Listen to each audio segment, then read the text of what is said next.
ویسے تو ہنسنا زندگی کی نشانی ہوتی ہے، لیکن اگر ہنسی کنٹرول ہی نہ ہو، آپ دن رات بغیر کسی وقفے کے ہنستے چلے جائیں، تب یہ بیماری کہلاتی ہے۔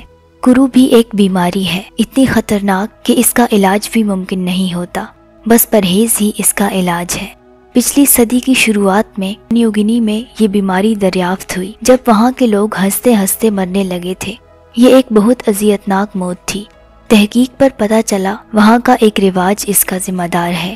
یہ اپنے رشتہ داروں کی میت کھا جاتے تھے، یعنی یہ آدم خور تھے۔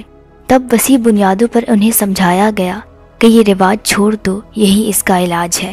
اللہ رب العزت کا فرمان ہے جس کا مفہوم ہے کہ اے لوگو جو ایمان لائے ہو، بہت گمان کرنے سے پرہیز کرو، کیونکہ بعض گمان گناہ ہوتے ہیں۔ تجسس نہ کرو اور تم میں سے کوئی کسی کی غیبت نہ کرے۔ کیا تم میں کوئی ایسا ہے جو اپنے مرے ہوئے بھائی کا گوشت کھانا پسند کرے؟ دیکھو تمہیں خود یہ ناپسند ہے۔ بس اللہ سے ڈرو، اللہ بڑا توبہ قبول کرنے والا مہربان ہے۔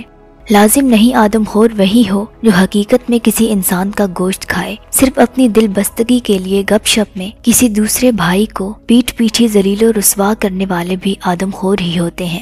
یہ دوسروں کی عزت اور رسوائی کی دیمک ہوتے ہیں۔ غیبت بھی کرو کی بیماری ہے، اور اس کا بھی بس ایک ہی علاج ہے جسے پرہیز کہا جاتا ہے۔